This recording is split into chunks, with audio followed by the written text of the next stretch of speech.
Welcome back to the channel, lads and ladies, and welcome to a Get Good talk on Toshio Thunder.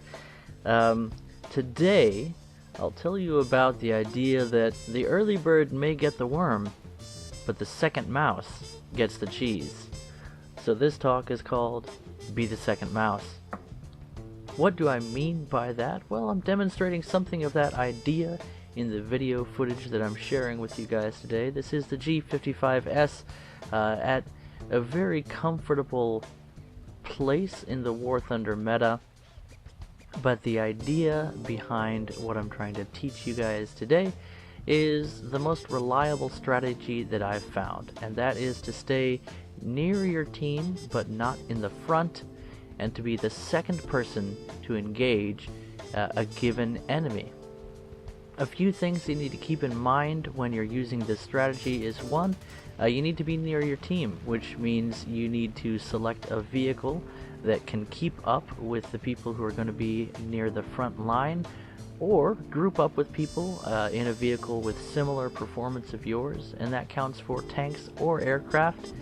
Even bombers can be the second mouse if you're especially daring, but it works best for top of the line fighters / interceptors. And your goal is very simple, and again, this also works for ground forces. Observe your teammates, knowing their positions. Observe your enemy, knowing their positions. Keep yourself in a place where you are not going to be directly targeted by the enemy, or if they are targeting you, be aware of that, and be in a position to get support from your teammates. As you see here, we're in a cloud of Germans, Axis powers against wave after wave of allies, but the allies are engaging sort of one at a time, as you see, and the Germans are in this cluster, and as soon as somebody targets someone else, half of your team comes to back you up on that. And I'm jumping onto the tail of people who are chasing after allies, and my allies are jumping onto the tail of anyone that comes into the cluster. Now this is sort of the way things have been going for German teams lately, and you'll see that in more than one match. So once again here, a different match in the G55S. This is a very competitive environment. It's less like we're being mouses and more like we're hungry piranhas. Coming up, you're going to see where I get on the tail of somebody and there's 4 allies diving in and out of engaging the poor fella. But basic strategy, it's something that you can apply to any one of the fights that you're in. Let someone else take the front. And that won't always be available to you, but it is the most reliable method of achieving victory. And trust me, when you take out someone who's threatening an ally, they will quite often feel appreciative of that. Problem the first, you need to have some cohesion among your team, but really you only need to rely on one other person. Helps for this to be a squad member. If you have a microphone or a headset, it's very helpful to be in squad chat with someone, but that's something that I actually very rarely do.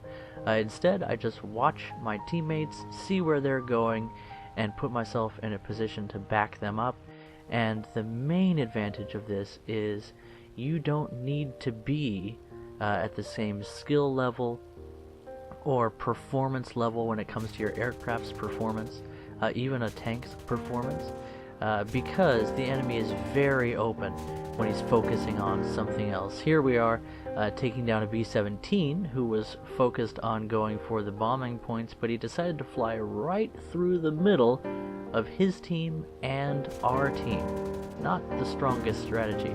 A Spitfire who's engaged with another enemy, easy pickings. This time I wasn't able to get my shots in, but 2 or 3 allies were targeting him at the same time. Now I am the mouse caught in the trap as this P-51 engages me, and I don't need to focus on outflying him. All I need to do is keep his guns off me for a few seconds and let my teammates line up a shot. Now the G55S happens to be an aircraft that can handily outfly the P-51 under the right circumstances. But again, with 4 or 5 allies jumping on the enemy, there's quite a number of vehicles that can come out on top when they get support from their team. And you have the opportunity to be that person if you focus on being the second person to engage. Put yourself in a position, once again, where you can avoid being targeted by the enemy. If you're in a tank, that means being behind soft cover or even a hill, a house, thick bushes, although those are not always reliable, that kind of deal, and observe the people who are on the front line and counter fire on the people who are targeting them, or move around to the side and get the jump on them. Look at that Focke-Wulf almost flying into me as he goes for the kill. And in aircraft it's even simpler, really. Fly near the cluster of your allied team. Notice when an enemy dives on one of your allies, and as soon as they start turning to try and get their guns on your buddy, you blow them out of the sky. It's like shooting fish in a barrel. If you can actually get your guns on target. My aiming is still not the best with these Menenga shots, but it is improving, and I'm in a situation where it's easy for me to work on that. So that is a very simple idea, be the second person to engage. It does work best when you have an entire team supporting each other this way, but it's very possible, even if the rest of your team is not being helpful, for you to attach yourself to someone and make a difference in the battle, being helpful. Don't do something stupid like head on an F-82. That's just for me to do. Anyway guys, hope you enjoyed this one. I'm just sharing a few of the tips, one at a time, in these Get Good guides to let people know the things that have worked out well for me as far as tactics in War Thunder. I hope you enjoyed this one, and I look forward to seeing how this works out for you. If you are having a hard time finding a team that can give you support, it's always useful to go to a place where you can squad up with 2 or 3 people who will be able to back you up, and a squad of 4 is like an entire team all by itself. They can just wipe the floor with people who would otherwise be able to put up a decent fight, but just having people communicating and working together makes a huge difference. So give that a shot if you're starting to get frustrated with this strategy as well.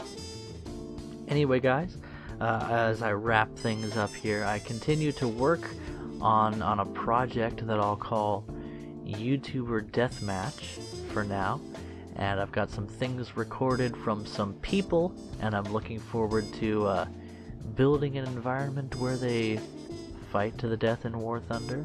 Anyway, more on that as things progress. Catch you in the next video. Bye bye.